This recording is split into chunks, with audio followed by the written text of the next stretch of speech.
네, 반갑습니다. 허브경제TV입니다. 오늘 1월 20일 장이 끝났습니다.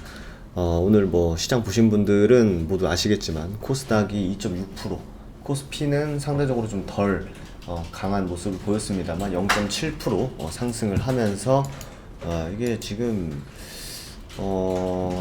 2022년 들어서 최대 상승폭이었던 것 같습니다. 지수가 반등했던 이유를 보면은 사실 어제 왼쪽에 보시면 이제 나스닥하고 다우 모두 1% 가까이 밀리면서 마감을 했습니다. 뭐 국채 금리 뭐 이런 게 뭐 올라간다 뭐 이러면서 뭐 지수는 빠지면서 마감을 했죠. 미국 지수는. 근데 이제 우리나라 같은 경우에는 그냥 강보합에서 시작을 했습니다. 그러면서 이제 지금 홍콩 증시가 2.8% 정도 올라가고 있는데 실제로 오늘 장중에 나온 이슈지만 뭐 중국에서 돈을 풀 수 있는 그런 통로가 열린 거죠. 그러다 보니까 또 한 번 유동성을 기대할 수 있는 그런 또 기대감이 형성이 됐고, 추가적으로 이제 LG 에너지 솔루션에 대한 사람들이 몇 주를 받을 수 있을까 빨리 청약해야 되는데 이런 얘기도 끝났고, 만약에 21일 내일이죠. 이제 환불이 진행이 됐을 때 뭐 못 받은 사람들 과연 그 돈을 주식시장에 얼만큼 밀어 넣을지도 굉장히 또 어떻게 보면 한편으로는 기대감으로 또 만들어지지 않을까 생각이 됩니다. 뭐 오늘 사실 뭐 섹터 어떤 게 올라갔다라고 말씀드리기보다는 과대낙폭을 보였던 그런 종목들이라든지 과대낙폭을 보였던 그런 섹터들이 전반적으로 좀 이렇게 쓱 올라오는, 저가 매수가 들어오는 그런 모습을 보였는데, 반대로 뭐 금리 인상에 따른 수혜주들이 뭐 은행, 뭐 손해보험 이쪽 있지 않습니까? 삼성화재, 뭐 현대해상, DB손해보험, 뭐 은행으로는 KB금융, 뭐 하나금융지주, BNK금융지주, 기업은행 등등.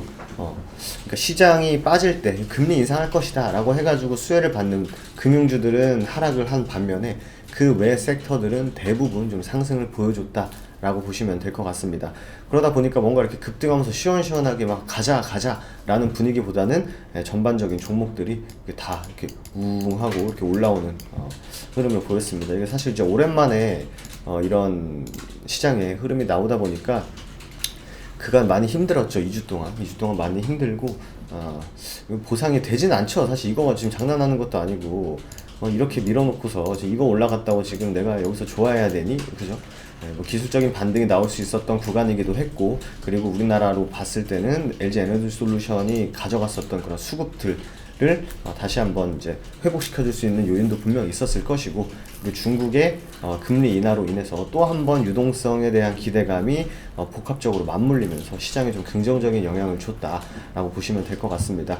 특히 뭐 게임주들이라든지 뭐 NFT 게임 이쪽들이 사실 굉장히 많이 밀렸었잖아요. 굉장히 많이 밀렸었는데 다시 한번 뭐 정부에서 메타버스 지원을 한다, 그리고 뭐 오늘 뭐 웹젠이라든지 뭐 넷마블이라든지 뭐 신작 혹은 앞으로의 사업 방향성에 대한 기대감이 또 형성이 되면서 사실 시장에서는 게임주 대장은 뭐 위메이드, 컴투스 홀딩스 이런 종목들이, 컴투스 홀딩스가 11%나 올랐어요. 좀 반등을 좀 주는 모습이었고, 개별 테마다라고 하는 거는 아침장에는 또 이제 유엔 안보리 그 회의가 뭐 진행이 된다, 뭐 북한 너네들 가만 안 놔두겠다 그래가지고 빅텍이 강한 시가를 뜨면서 시작을 했습니다만 좀 밀렸습니다만 한일단조 같은 경우는 끝까지 뭐 양봉으로 좀 마무리가 되는 그런 상황이었습니다. 예전 같았으면은, 예전이 아니죠, 굉장히 먼 얘기죠.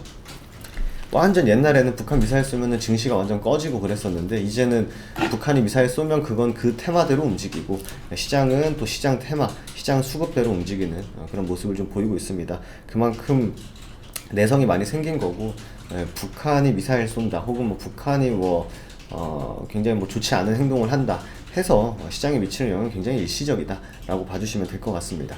이어서 뭐 금리 인상이라든지 뭐 테이퍼링이라든지 뭐 이런 대외적인 이슈들도 뭐 처음에는 굉장히 예민하게 반응을 할 수밖에 없죠. 당연히 이제 금리 인상을 한다, 뭐 테이퍼링이 뭐 조기에 진행이 된다, 뭐 옵션 만기일이다 라는 것도 굉장히 시장에 악영향을 주는 요인 중에 하나긴 합니다만, 이런 부분들도 하나하나 또 북한 미사일처럼 또 우리나라 금리처럼 어느 정도 시장이 좀 내성을 갖고 더 이상은 뭐 그게 악재로서 작용을 하지 않는다면 또 다른 호재에 또 예민하게 반응을 할 수 있는 그런 시장이 또 만들어질 수 있기 때문에 너무 예민하게 보실 필요는 없다, 이렇게 좀 생각이 됩니다.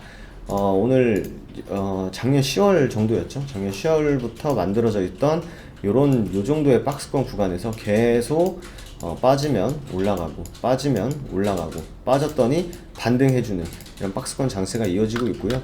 코스닥이었고 코스피 같은 경우에도 코스피는 박스권을 10월부터 만들어 보면 대략 한 여기죠. 이렇게 만들어져 있습니다. 역시 빠지면 반등 주고 빠지면 반등 주고 빠졌더니 기술적인 반등을 주는 이런 흐름을 좀 만들어주고 있습니다. 가장 좋은 거는 뭐겠어요? 이 박스권을 상방으로 돌파해줬을 때의 새로운 시세, 이때의 어떤 섹터, 어떤 종목이 시장을 주도할 것인지가 굉장히 중요하겠죠. 코스닥 같은 경우에 1050포인트가 될 것 같고요. 코스피 같은 경우에 3100포인트가 될 것 같습니다. 상방 돌파할 시에는 이거 완연한 하락 추세를 멈추고 이제는 상승 추세로 돌아섰구나 라고 했을 때는 조금은 공격적으로 봐도 됩니다만 지금은 아직 보수적으로 보는 게 맞다. 그리고 좋은 종목들은 분할 매수하는 관점은 여전히 유효하다라는 것까지 말씀을 좀 드리도록 하겠습니다. 오늘 뭐 개별 테마는 뭐 말씀 아직 안 드린 것 같은데 플라잉카였어요. 뭐 기산텔레콤, 베셀, 네온테크, 제이시언 시스템의 항공, 우주항공 관련주들까지 현대에서 사실 플라잉카도 우리나라 시장 주식시장에서 빈도수는 그렇게 자주 나오는 것 같지 않은데 그래도 플라잉카 이슈가 간혹 가다 나옵니다. 드론이랑 같이. 그리고 우주항공 이쪽도. 그래서 실제 관련 직원한테 물어봐도 플라잉카를 잘 모르더라고요. 그러니까 어쨌든 주식시장 내부에 있는 좀 모멘텀이다 라고 보시면 될 것 같고요. HDC 현대산업개발 같은 경우에는 뭐 영업정지 뭐 이슈가 나오면서 추가적으로 하락을 했습니다만 오늘 아무래도 장 자체가 조금은 뜨는 장이었기 때문에 아랫꼬리를 달아줬다 라고 보시면 될 것 같습니다. 뭐 자이언트 스텝 또 뭐 있습니까? 또 넥스트 뭐 알체라 이런 메타버스 관련주들도 반등을 했습니다만 보시면은 굉장히 많이 밀려 있었죠. 이런 종목들도. 그러다 보니까 자연스러운 또 기술적인 반등까지 만들어준 모습이었다라고 보시면 될 것 같습니다. 지금 테마로서 시장에서 굉장히 강하게 시장 많이 밀렸을 때 막 움직이던 종목들은 좀 조정을 줬습니다만 언제나 또 시장은 올라갔다 내려갔다 올라갔다 내려갔다 하는 것처럼 주가도 올라갔다 내려갔다 올라갔다 내려갔다 할 겁니다. 그 흐름에 너무 일일비하실 필요는 없으실 것 같고요.